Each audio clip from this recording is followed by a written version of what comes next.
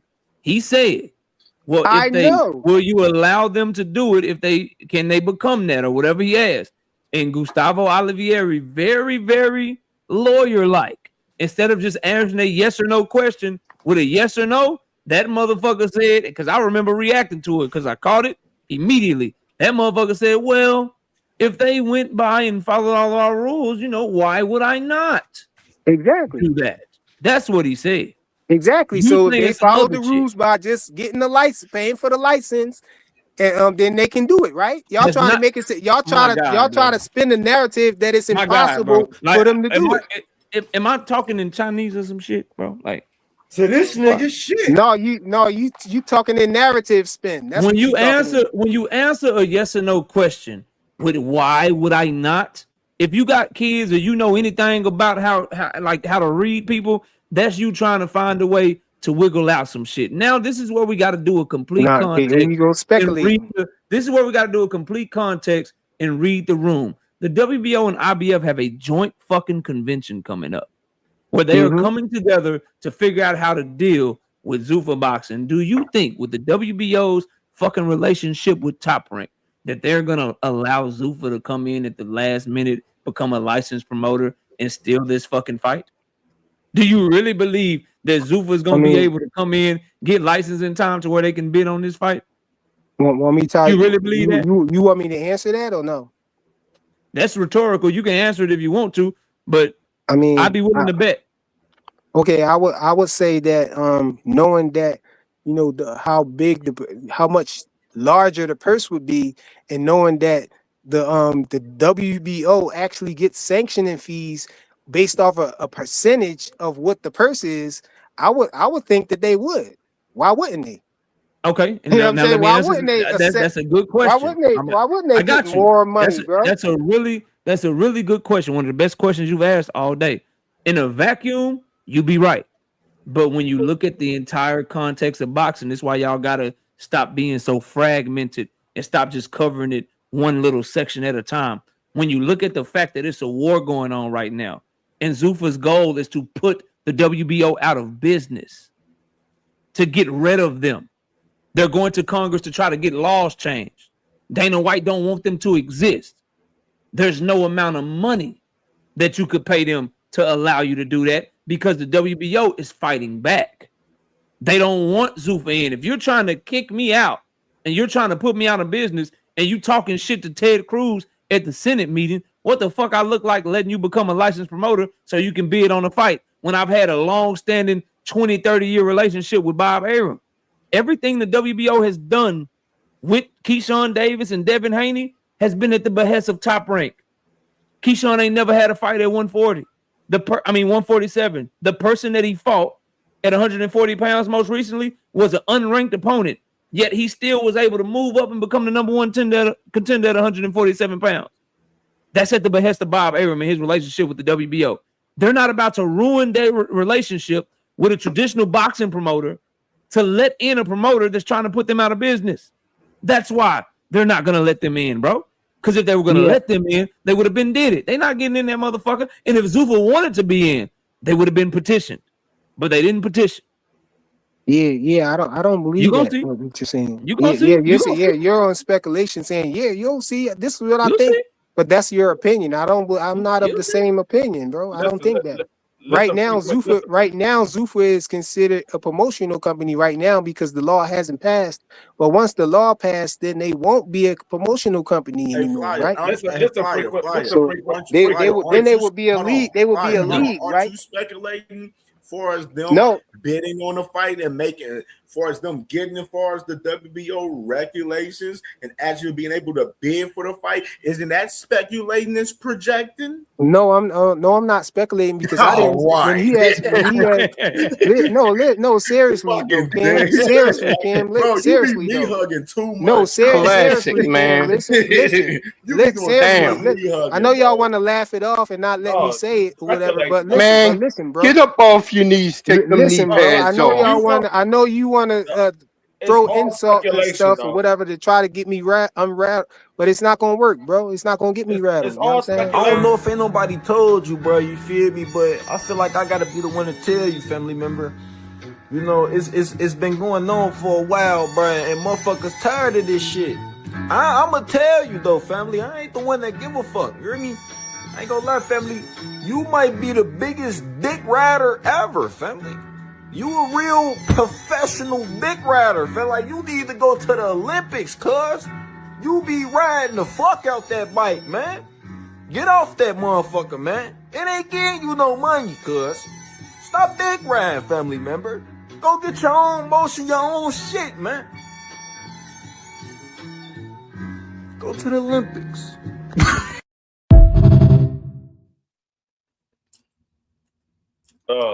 Yeah, that don't work on me. I'm flying, man. Let me say this real quick, and then I'm gonna land my plane. After I say this, the reason why I say no, I wasn't speculating because the reason why I said I wasn't speculating because when he asked me, could they bid on him, I didn't say. If I would have said yeah, then I guess I would have been lying or speculating or whatever. But I said, no, but it's nothing stopping them, and we don't know if they, will go and get acquire the license and do whatever they have to do to follow the rules to be able to bid on the purse bid. The purse bid, the fight hasn't even gone to purse bid, so it's still a possibility. I'm not saying that they did. I'm not saying that they're not going to, but we know the one thing that we do know is that it's a possibility, and that Gustavo said that there was an avenue for them to do it, but to this point they have not done it. How long did it take them to get that whole thing squared away? I was just about to say it. We don't even know if the fight is going to go to a purse bid. I think, I think Top Rank is going to. Hold up. Okay, go ahead. In order for Zuffa to get a license for the WBO, they first have to follow all of the criteria. And once they meet all of the criteria, it can take anywhere from a couple of weeks to a couple of months before they can get a license. So the WBO can say, hold up, we got some other stuff going on right now. We're gonna wait before we give them their license. Why are you playing stupid, frequent? They can with the WBO shoot themselves in the foot and let Zuffa fucking bid on the fight. Come on, bro. This ain't a 40v1. Come on, man. Bro, you're playing stupid and you're getting cooked. This ain't a 40v1, bro. No, but D-Free, before I was saying he got the starter pack there. Dude, just come on over. Hold on. Let me put the knee pads in there. Before you say what you was gonna say, B1. Hold on. Let me say this to D3 real quick. I don't know why y'all assuming that this fight is going to go to purse bid. I think that Top Rank would want to pick up a fight. I think they would want to pay for the fight for Devin Haney and Keyshawn Davis. That's kind of a big fight. That's not no corny fight. It's not like we talking about Sandor Martin or nobody like that. This is Keyshawn Davis, bro. Keyshawn Davis has been Keyshawn Davis has his own cards over there, right? As far as you are so slow. Nah, bro. Why would they not? Why would they not fucking pay a tenth of the price rather than full price? If they allow it to go to purse bid, they know that there's not going to be too much competition on that shit. Knockout clearly explained it earlier and killed it, bro. They would listen, bro. This is business, bro. You got to understand the situation. It will go to purse bid because Keyshawn Davis is the B-side. He's the mandatory. Devin Haney is the one that's supposed to submit the offer to Keyshawn Davis. He's the mandatory. He's the mandatory. When you become the mandatory, and we can give you an offer, But Radio whatever free. offer we give you, you got to be willing to take it because you don't have any backing. Who's gonna back you for this Yeah, fight? nobody. No, So no, whatever no. we, D3. We know that. That's that's D3 what I, talking. Oh yeah, yeah. that's me. that's That's me talking. What I'm saying is, when you don't have, if you don't have any backing, because right now, according to the reports, he's not signing the Zufi. He's not signed the Zufi yet. They say he's going to sign. They haven't announced that he signed. So right now he's a free agent. So by him being a free agent, who's putting up the money for Devin Haney to make the offer to Keyshawn Davis? Who's putting the money up? If there's Bro, nobody, okay. I'm glad you asked that question. If nobody's putting the money I up, got that Keyshawn in that fight. means Top Rank can send out an offer and say, okay, this is what the offer we're going to give you, and we're not budging from this offer. Unless you putting up money for this fight, this is the offer we're giving you. You take this offer or not, or we go to first bid. I'm glad you asked that question, but it's not Devin Haney making an offer or nothing like that. There's already the lead promoter pays for the purse. You know what I'm saying? Who's the lead promoter? Who's the lead promoter? Top Rank is top. No, top they're rank. not. No, they're not. They're the mandatory. Yeah, and it's an automatic. See, it's an automatic 75-25 split. They're the mandatory. They're not the lead promoter. Yeah, and then the mandatory is an automatic 75-25 split, right? And so Top Rank will just be putting. Hold on. Let me finish. I'm not asking you a question. I'm telling you something. You asked me a question and I'm explaining. I'm telling you. It's not true. It's only 75-25 once it goes to first bid. It's not automatically 75-25. The 75-25 split comes into play once it goes to first bid. Oh, okay, yeah, of course, yeah, we know that. But what I'm saying is, right now that the fight has been mandated, the negotiations is between Devin and Keyshawn Davis about the split, bro. They're negotiating what the split is going to be, and if they can't come to an agreement, then they're going to automatically put in the 75-25. But if Devin already agreed to give him 75-25 from the gate, you know what I'm saying? Then, which I think he probably going to do, then there ain't no need to let it go to first bid or whatever. But who's paying for it? Make the fight. Top Rank is paying. Top Rank is going to pay for the fight. Hold on. You think Top Rank is going to say we're going to give Keyshawn Davis 25% and give Devin Haney 75% when we know you don't have nobody backing you? No, they're going to say, okay, we're putting this. This is the purse that we got for the fight, $3 million or whatever, and then it's going to be a 25-75 split. You know, that's what I just said. Do you think they're going to give Keyshawn Davis off the jump 25%? No, they're going to give Keyshawn Davis as much money they want to give him. They're going to say, okay, we're going to make this a 50-50 split. You get $3 million, he get $3 million. They're not going to be able to do that. They're not going to be able to do that. They can do whatever they want at negotiations. No, they can't. They can't. Listen, they can't. Listen, they can't because. Listen, they can't because Devin. Because if Devin just don't agree, if Devin just don't agree, it'll just go to first bid and it'll be 75-25. Listen, that's what I'm trying to tell you. That's the point that I'm making. They're going to give him whatever they want to give him off the jump. If he doesn't agree to it, they go to first bid. When it goes to first bid, it's going to be even less because way less. They're not going to bid as much money as they would have gave him off the jump. Like I said, they say, okay, we give you $3 million, we give Keyshawn $3 million. And he said, no, I'm not splitting the 50-50. Well, that's our final offer. Well, we go to first bid. Okay, we bid $3 million on the fight. We bid $3 million. So now you're not even getting $3 million. You're getting less than $3 million. And if the fight's on, hold on, if the fight's on pay-per-view, they can give Keyshawn a bigger cut of the pay-per-view. Because the pay-per-view is the pay-per-view. So they can be like, well, pay-per-view, we're gonna do 65-35. No, I mean, I'm not even worried about the pay-per-view. I'm not even worried about the pay-per-view because that's all a matter of the split. But what I'm saying is, at the jump, if Top Rank is the one that's sending the offer, they're not going to give Keyshawn Davis the minimum offer. They're not going to give him the minimum. They're going to give him more. And I bet you Dev drops that. I bet you don't even fight Keyshawn. I bet you that. I mean, even like all of the narrative, all of the different scenarios that y'all trying to introduce.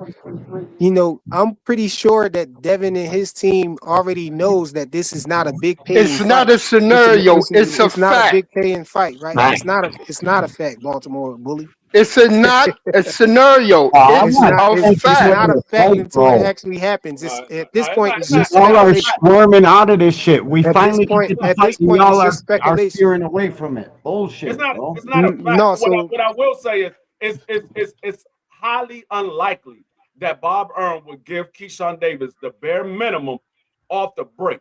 It's highly unlikely.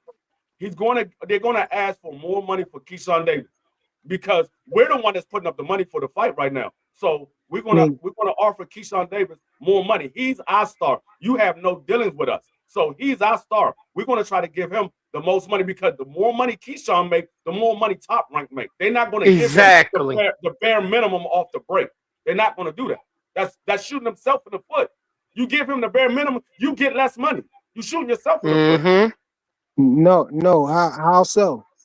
Because they get money off of Keyshawn Davis. So the less Yeah. money he makes, the less money they make. Yeah, but think about what you're saying. So you're saying, for instance, No, think for about what example, you're saying. shut up, man. Me and him having a conversation. Because what you're saying don't make sense. Grown men talking right now, man. I know I'm a grown man and I'm talking to you. Evidently, you're a kid. So D free. So you're saying say Top Rank, the person that they're trying to put up, making the fight is like 6 million. So you saying they'll try to give Keyshawn Davis 3 million and Devin 3 million? They're not even going to make it 6 mil. I'm just saying. Well, I mean, what's your scenario? What's your scenario? They can that do you that. say? They can do that off the jump. And Shakur, Devin could say, no, I don't want a 50-50 split. And they say, okay, the most we're going to give you is 60-40. If you're not taking 60-40, then we just go to purse bid. Either way, he's going to come out with less money by going to purse bid because they're not going to bid that high. But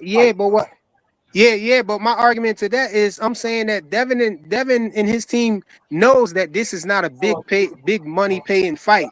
So, if it's something like they offer him 60-40 on a $6 million purse, I don't think why would he fight against that? Y'all introducing scenarios that I think is highly unlikely.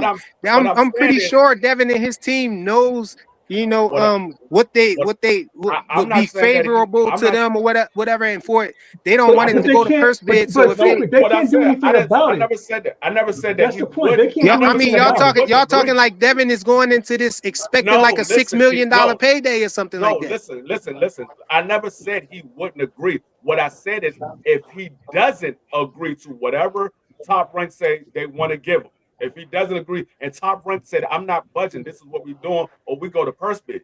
And if he said, okay, well, we just go to purse bid, he lose out. So why wouldn't he take that though?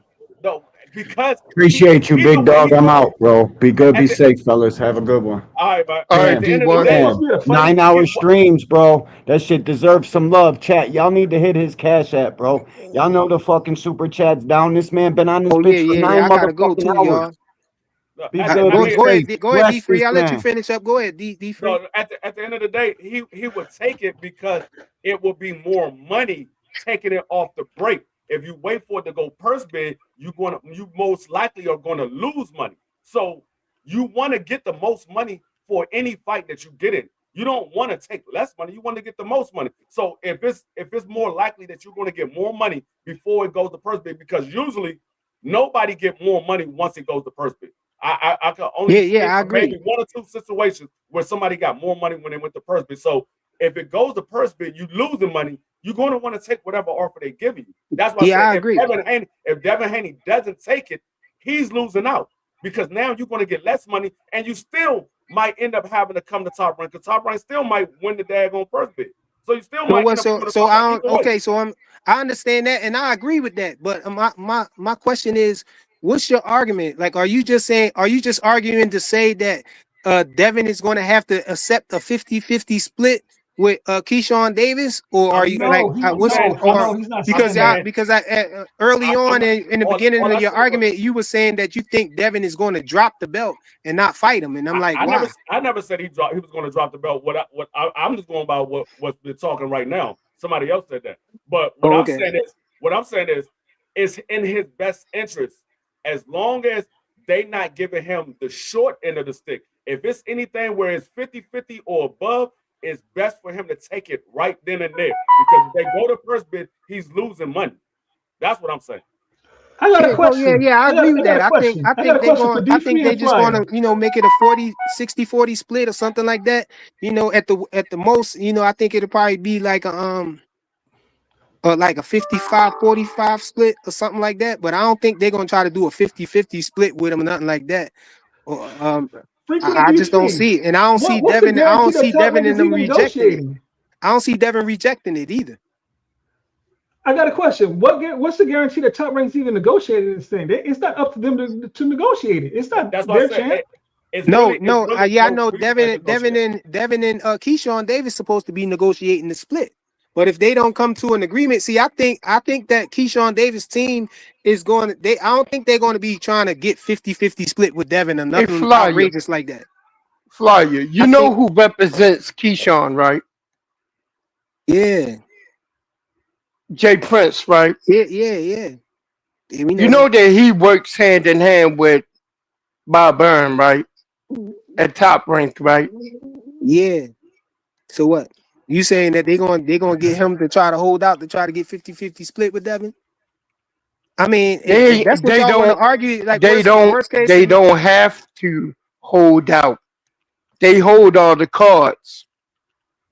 I mean, if that's a victory for you and that's what you want to It's argue, not a victory for that you me. want that I'm Keyshawn not Davis getting is paid going to from get a this. 50-50 split with Devin Haney, so be it. I mean, I'm not They trying to argue hold against that. I just was Top arguing Rank. against. Me and him was even having that argument just because I thought that was him who said that Devin Haney is going to drop the belt, and he was explaining his reason why Devin Haney was going to drop the belt. That's the only thing I was arguing against. I was saying, hell no, he ain't gonna drop the belt. The worst case scenario You know is gonna why go it to would be purse split, better? and he gonna get a You know 25, why? 65, 75 split on the purse. You know what I'm saying? You know why For it his would be favor. better? You know why it would be better for Devin Haney to drop the belt? It'd be better for him to drop the belt and return to the table with Tank to negotiate that fight, to go ahead and finish negotiating that fight. Number one, he would get more money. And that's what it seemed like he's in the business for. And that's what he said out of his mouth. He's in it for not the belts, but for big fights, big money. He want money now. He needs money But look, now. that's what I thought. Hold on. Let me finish. That's what he said out of his mouth. So Hold on, Cam. You see if that in he the go background, ahead, Cam? and he decides he want to go ahead with this fight with Keyshawn, because he don't have the we back. might as well stop. We might Excuse as well me. stop right there He because don't have the backing. look, we might as He well don't stop have the now because backing. do you see what's on the screen, bro? The WBO officially mandated a 75-25 purse split. So we having this argument for nothing. It's gonna be 75-25 for Devin in favor of Devin Haney. Right. If they Like I was cannot saying, bro, reach, the if they WBO can't reach an mandated. agreement, the fight goes to purse I bid. guess they didn't So because they already mandated the split. What makes you think that Jay Prince and Bob Byrne is going to go for a 75-25 split? Bro, they mandated it already. What do it say? What do it say? Did you read the rest? Did you read the rest? Read the rest. If the two camps cannot reach an agreement and the fight goes to purse bid, the money will be divided 75-25 for Haney and 25 for the challenger Keyshawn Davis. The same that they already mandated. So it ain't gonna be no 50 or none of that 50-50 or whatever y'all was talking about. But it said The if they, the but hold on, WBO if skipped past that and mandated the 75-25. They don't like that and they disagree. It's going to go to purse bid and they're going to get less money. So I don't think Keyshawn Davis and his team is going to be stupid enough to try to get less money. So whatever it is now is what they're going to go with, because they know if they go but this to is purse not clear bid, though. it's going to be a This is not clear. 75-25 If purse this was, split. if this was English class, this whole thing, English teacher was like, yo, this is the stupidest thing I've ever heard because it's contradictory, whatever.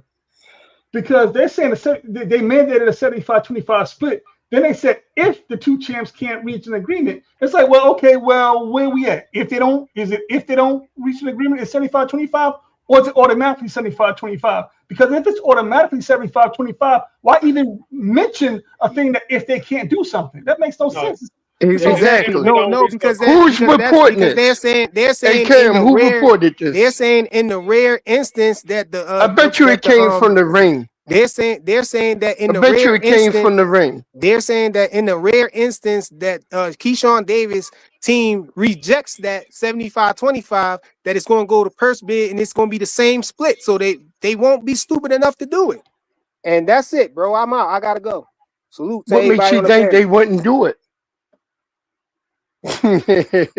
He had to haul ass out of here. Face hauled ass at the same time. Ain't that Nah, funny? Freeman's been trying to get off. He's been said he had to go. He ain't leave because y'all got on Vada here. He left. He said that like 5 or 6 minutes ago. Because he sounds like a blimey idiot for most of the damn talk. That's one he thing talked for damn near I can give it to that boy Frequent. Frequent, that motherfucker will fight to the death. Boy, he in there getting punches. He getting hit with 1,000 punches, getting his ass mollywopped in the ring. But he would debate with Devin to the death of it.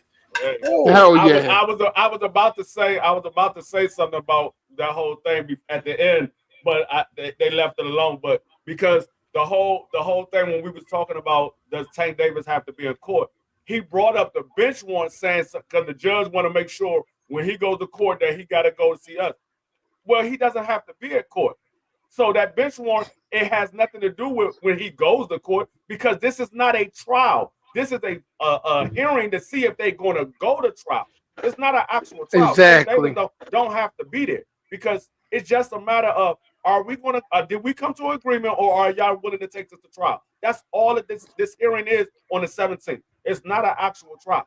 So that whole bench warrant had nothing to do with, oh, when Tank Davis go to court, then he can come see us after that. No, it has nothing to do with that. She put out a bench warrant because she want him to come to her court. It has nothing to do with what's going on in Florida. A bench warrant is so the judge can have you in custody, so they know that you're not going to miss our next court date. They don't care if you got another court hearing in another state or another city or whatever. If you got another one, then okay, well, we got him in custody. If you got a court date, then we'll transport him down there, and then we'll transport him back here. But we want to make sure that he show up to our court. It has nothing to do with what's going on in any other states. True that. You just don't know. I thought he said he worked for the court system. Just because you're a process server or whatever it is remedial that he doesn't mean that he knows what the fuck he talking about. No, like judges, like you can have a court date. Right now, Tank Davis doesn't have a court date. So the judge in Baltimore can say, well, we having a court date for such and such date. If he gets locked up in Baltimore, all they're going to do is transport him down to Florida for his court date in Florida. If they do go to trial, they're going to transport him down to Florida, and then they will have their trial. If he's found guilty on both charges, they can have it where it coexists in one sentence, or they can say, okay, you stop serving it consecutively. After you finish with our sentence here, we transport you down to Florida, and you finish your sentence in Florida. That's all that's going to happen. They're not stepping on each other's toes. But a judge don't have to wait till you have a court date with this one, unless that court deals. Unless that case deals with their case. If it doesn't deal with their case, they're like, okay, well, you was already on probation for a whole nother case. You on probation. You got in trouble down here, so we're bringing you back here. We're bringing you back here. That's what happens when people think they know criminal law and think they're a lawyer, but don't know what they're talking about. Big Tots, you must don't know who I am, so you need to keep my name out your mouth. Yeah, just an leftover Haney knob gobbler. You know what I mean? I was waiting to tell no, I ain't gonna say that. That would be crazy. I'm not gonna say that. Hey, yo, D Free, can somebody, okay, this whole 75-25 thing is kind of bothering me because I just read something else. And they're not saying no matter what is 75-25. Everything I've read, like 3 other sources, they're saying that if they don't negotiate something, then it goes to 75-25. Yeah, that's what it always is. It's whenever they mandate a fight, you have a free trial where you can negotiate whatever you want the money to be for each fight. If y'all don't come to agreement, it can be any amount of time, however long the sanctioning body said you have that free negotiation period. If you don't come to agreement, then it goes to a purse bid. Once it goes to a purse bid, the sanctioning body says, okay, this is what we're setting our purse split for. The champion is going to get this amount, and the challenger is going to get this amount. So what they saying is, we're holding you to our standards of what our normal mandation is, which is 75-25. Now they can change that. The Keyshawn or Barmerm or Jay Prince can petition to get a higher split, but they will have to take everything into consideration, and they can say, okay, well, yeah, we'll give you a bigger split. But right now, we're holding you to our mandatory split, which is 75-25. Okay, all right, I understand. Okay, I got you. All right. It was the same thing with Shakur and Devin. Well, that's what I have put in the chat. I was like, this sounds like the same thing because basically, when Freakin was like, well, nah, top rank is not doing negotiations. It's the teams that are doing the negotiation, but you're negotiating a split of no money. No. Top rank. No, that's what he made it seem. That's how he made it seem like, well, nah, top rank ain't got nothing to do with this. Right now, they're just negotiating how the split is going to be. But again, that's what Bill Haney tried to do with Shakur when he was like, yeah, well, what's the split you want? But it's a split of no money. So how can I make a good decision based on I don't know what money it is? If it's $50 million, I may take 25%. If it's $3 million, I may want 75%. You know what I mean? Yeah. No, but see, like I said, and that was the same thing with like I said with Shakur and Devin. They was trying to give Shakur 25%, but the minimum for the WBC was 30%. So Shakur was like, well, I'm gonna petition the WBC to see if I can get a bigger split. And that was actually before they actually mandated the fight because they were talking off for a voluntary. They were trying to make a voluntary fight. It wasn't mandated at that time. And Devin didn't want to hear the results of that. And so he went to go fight Regis Prograis because he didn't know if it was going to be in his favor or if it was going to be in Shakur's favor. Or he could just say, I'm not waiting around to find out what the results. Whatever the situation was, why he didn't wait around, he just said, well, I'm going to go fight Regis Prograis. But right. it was the same thing with Shakur. They say the split is this, but you can petition to get more money. The same way they did with Tyson Fury and Dillian White. And Dillian White petitioned, and he ended up getting less money. He got a lesser split. They was giving him more of a split, and when they took everything into consideration, they gave him a lesser percentage. So he ended up taking less money. It bit him in the butt because he thought he was going to get more money. He actually got less. In other words, it didn't work out for him the way he thought it was. That's what I said. It's all up to the sanctioning body how they want to do things, and that's what I said. When it comes to Zuffer trying to become a promoter, well, they got to follow the criteria first. They got to meet all of the criteria. Once they meet the criteria, then it could take anywhere from a couple of weeks to a couple of months before they actually get their license as a WBO promoter. So 9 times out of 10, they're not going to have their license when this fight goes up for first bid because they got to meet all the criteria first, and then the WBO say, okay, yeah, you met all the criteria. let's go ahead and have a meeting to see if we're going to make you an actual promoter. They can prolong that joint as long as they want. So oh, go ahead.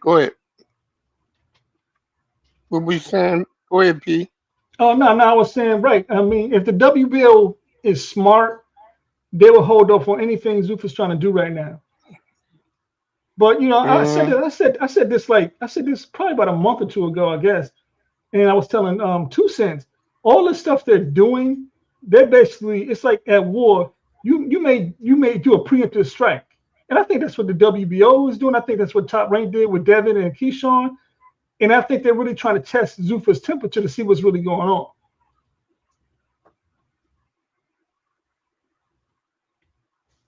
Say that again. I didn't hear you. Say that again. Now, what I'm saying is, I think what the WBO is doing, what Top Rank did with Devin and Keyshawn, it's like at war. When you're at war, you may do a preemptive strike, and I think that's what Top Rank did. And I think that's what the WBO did.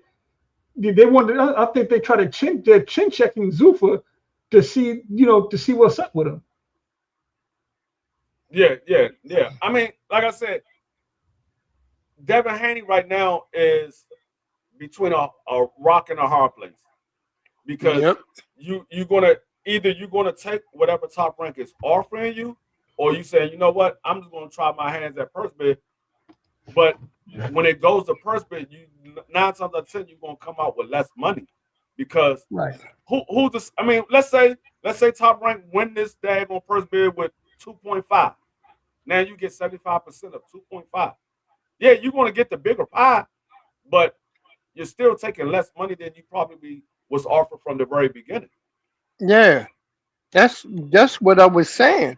I was like, it goes to purse bid. You still gonna make, well, he said it's 75-25, right? And he's gonna make 75% of $6 million. So I was like, what makes you think it's gonna end up being a $6 million purse? It's not. It's 9 times out of 10. It's never gonna be the same amount of money that they was negotiating for. It's always going to be less, because unless it's two big names, like let's say it was Tank Davis and Devin Haney going to a purse bid. Now I can see that coming out higher than what the original money was. Like let's say like PBC was trying to offer Devin Haney 1.5 and they was offering Tank Davis $2 million. Well, if they go to purse bid, that might come out to where they bid on that fight somewhere around $6 or $7 million, because they think, okay, this is going to be a big money fight. So I'm trying to get this fight on my platform and get all that money in my pocket. So now it's coming out where the fighters get more money because the fighter's much bigger and it went to a purse bid. Because, and I can only see that with somebody like PBC, because PBC is the ones that usually only give their fighters $1.5, $2 million, because you make all your money on the back end and the pay-per-views. So I can see that being with the PBC, but with these other promotional companies, they usually give you a higher guarantee up front. They usually give you a higher guarantee up front. So I don't see that happening with these other promotional companies, because you usually make most of your money up front, because these guys usually don't get that much money on the back end. Like we heard that with Bud Crawford. He said when he was with Top Rank, he didn't see none of that back end money. That all went to Top Rank. All he got was what his guarantee was. And that's what he said. I don't know how true it is, but that's what he said. All the money he got was upfront money. He didn't get no back end money. And he fought on pay-per-view, I think twice. He fought with Americon and he fought with Sean Porter. Well, yeah, that's what was confusing me about the whole thing. Remember when Bud and Porter fought, because Bud was a champ, Top Rank took care of everything. Yeah, no, that's what I'm saying. Yeah, but they put it on pay-per-view. He didn't. According to him, he said he didn't get any of that back end money because it was on pay-per-view. He didn't get any of the back end money.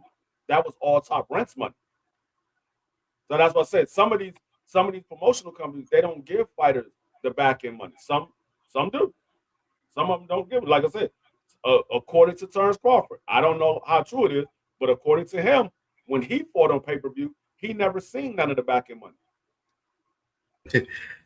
My boy, one hit a quitter, man. He said Devin doesn't have a promoter. How would he do? That's the thing, man. Which is I was just sitting back letting Flyer debate that. See, this is my thing, man, with some of these debates, man. And I wanted to say this. People gotta choose some of their debates wisely. Let's start there. So you gotta choose some of your debates wisely. I can tell you right now, from a mile away, FaZe was talking to D1 earlier in the conversation, and then he was like, he threw a jab at Tank and Boots and was trying to be sarcastic and be funny about that shit. Okay. Motherfuckers noticed that shit. I noticed it. I fucking let it go. But other people may not let it go in person. So fucking the whole situation, motherfuckers was lying. I can tell you right now. KO brought up the conversation, you know what I mean? And no fucking FaZe, he continued on with the conversation. He continued on to debate with KO about the conversation and everything. Then Flyer came on. He came on and followed up. He debating KO. So you got Flyer, FaZe versus fucking KO debating this shit. Then when the shit is out of control to where it's not looking in FaZe and Flyer's behalf, then you got FaZe getting emotional, going at people in the comments. Like stuff. I gotta control y'all emotions when y'all debating, bro. I gotta control y'all emotions, man. B-Boy Bully, what was your favorite club in Baltimore back in the day? My favorite club. Many emotions, bro. Back in, Like, yeah, back in the day. Like The you gotta Docs. understand, like KO is one of the best debating motherfuckers on YouTube. Literally. He had y'all lined up before y'all even was talking about the damn conversation. I could tell you right now. I was sitting back just laughing, listening to the shit the whole entire time. Listen, I'm like, and Flyer had a couple good points in between. FaZe had a couple good points, but it's just like when you trying to defend motherfuckers that lie so much, and what it makes you. That's the thing when it comes to debating, you gotta leave your feelings at the door. You gotta leave your feelings at the door because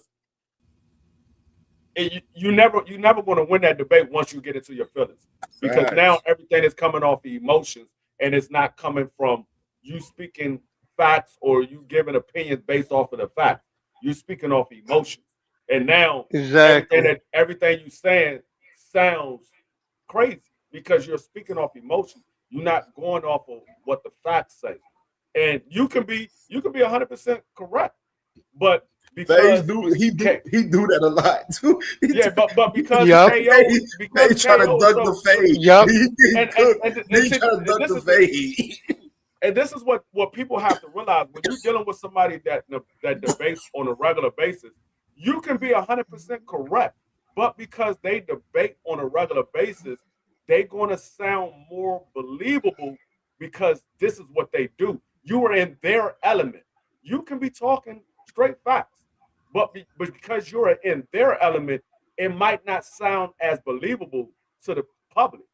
Because it's like me trying to debate with a lawyer. I know the law, the lawyer knows the law, but the lawyer is a debater in the law. I'm not a debater in the law.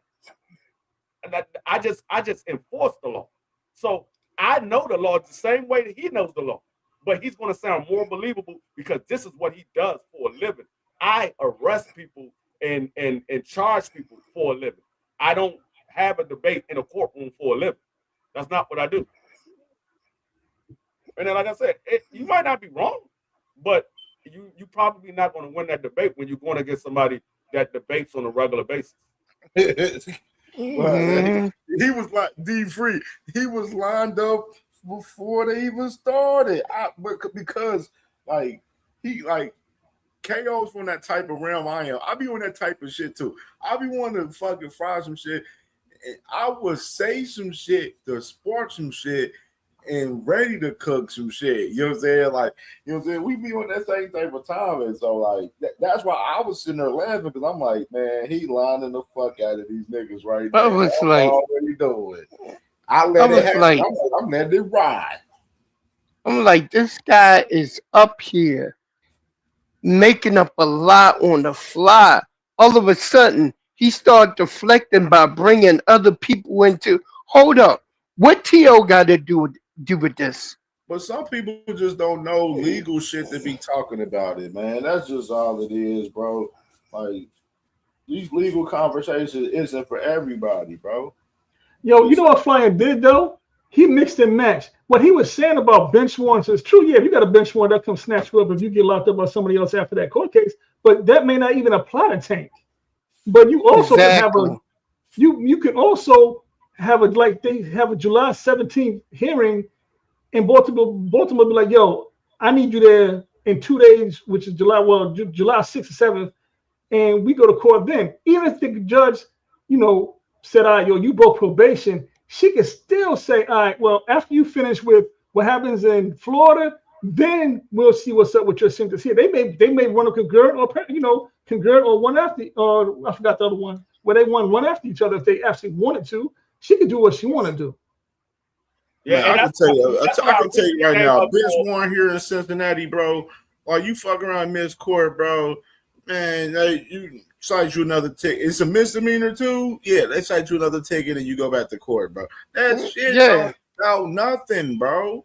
And a damn failure to appear. I originally came people that don't know the law and talk about that. I originally came up when I heard him say Tank was a fugitive, and I was like, hold up, he wasn't a fugitive. Man, yeah, that's where I popped on. That gas and nose candy bill shit, man. Tank's a fugitive. Yeah, he wasn't a fugitive.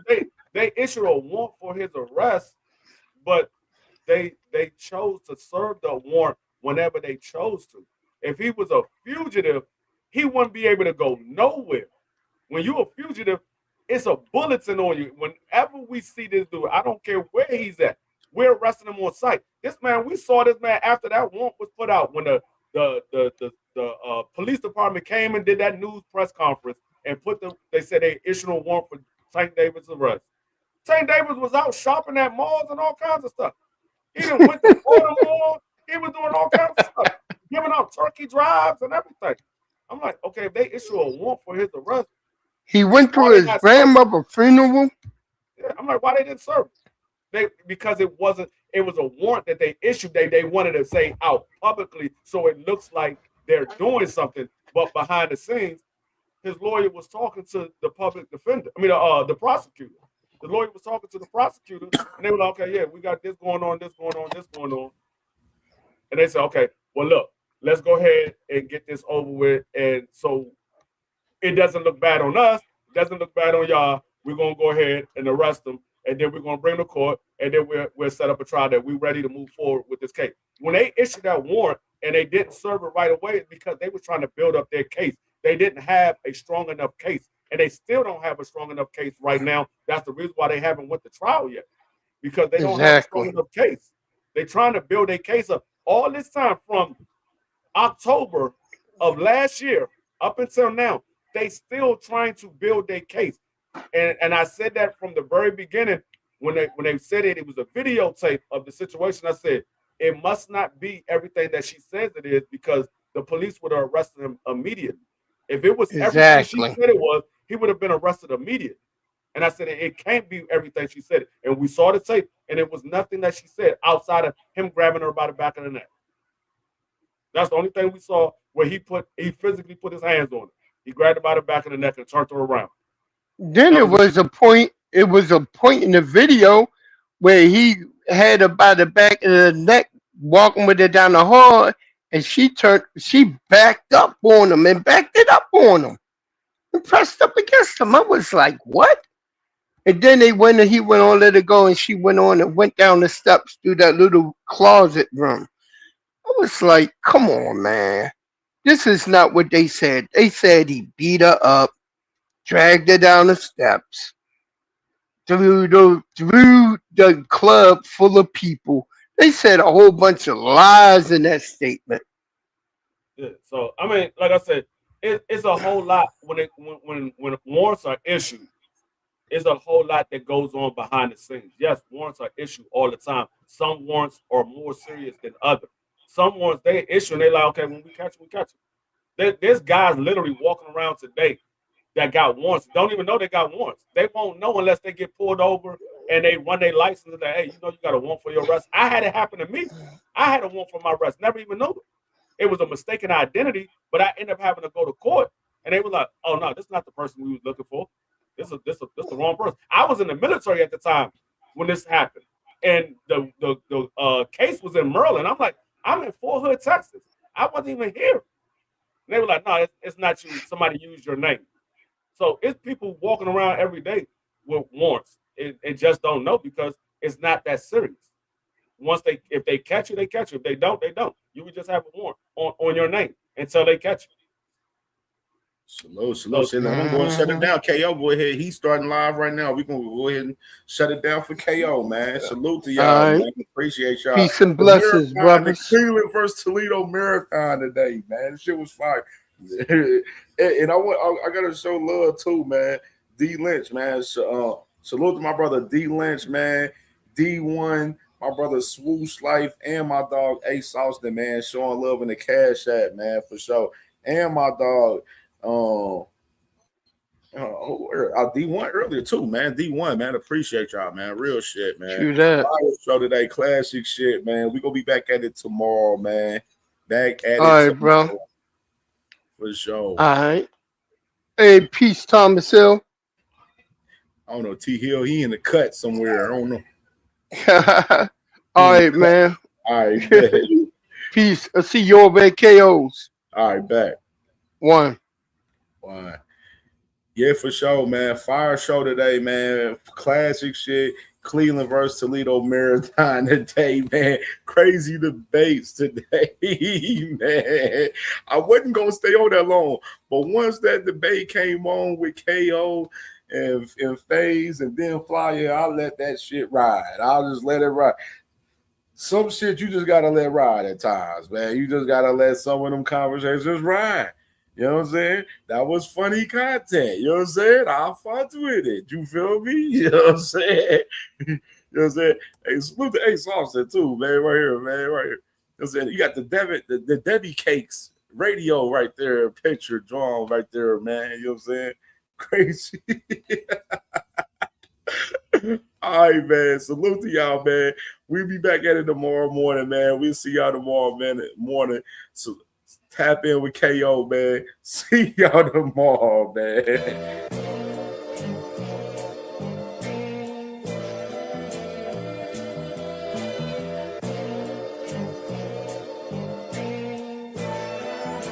All my life I had to be patient. Like Meek Millie, I was dream chasing. Finger to the law when I see haters. Oh, the feeling when you tell your niggas we made it. Ooh, baby. Ooh, baby. Ooh, baby. Ooh, baby. It's showtime like Kareem Lakers. I make a masterpiece, seem basic. No Meek Millie, but I'm dream chasing. Took the shortcut like Anita Baker. I want the bright lights that you see in Vegas. I need a big house with like 3 basements. Drop an M on the whip, think I'm speed racing. Don't know if it's the Transformer or the Green Ranger. My nigga Mac got the beat banging. Young nigga selling crack as a teenager. Had fiends playing baseball out here free basing. Had me showing off the rings like a Freemason. My mama gone, but I keep pacing. Trying to keep it all together like I need braces. Family calling when they need favors. When I was broke, they was acting like complete strangers. All my life I had to be patient. Like Meek Millie, I was dream chasing. Finger to the law when I see haters. Oh, the feeling when you tell your niggas we made it. Ooh, baby. Ooh, baby. Ooh, baby. Ooh, baby. Rest in peace, the Nippy was the street savior. Got my credit right now, I need acres. Gotta turn your dirty money into clean paper. Trying to own a franchise without a key player. I go through holes like I weave laces. Tree blazers, let they mama noodles be flavored. Meat takers that be acting like the D sacred. You bust in, you would think they on their knees praying. Then I slide like a screensaver. When I'm done, make some scrambled eggs, cheese bacon. Then it's on to the next, I ain't a speed dater. Little bitch ain't gon' hear from me till weeks later. I don't see no things changing. Kids still dodging bullets like they seen Matrix. These young niggas really need saving, but OGs won't teach them that the street's dangerous. All my life I had to be patient. Like Meek Millie, I was dream chasing. Finger to the Lord when I see haters. Oh, the feeling when you tell your niggas we made it. Ooh, baby.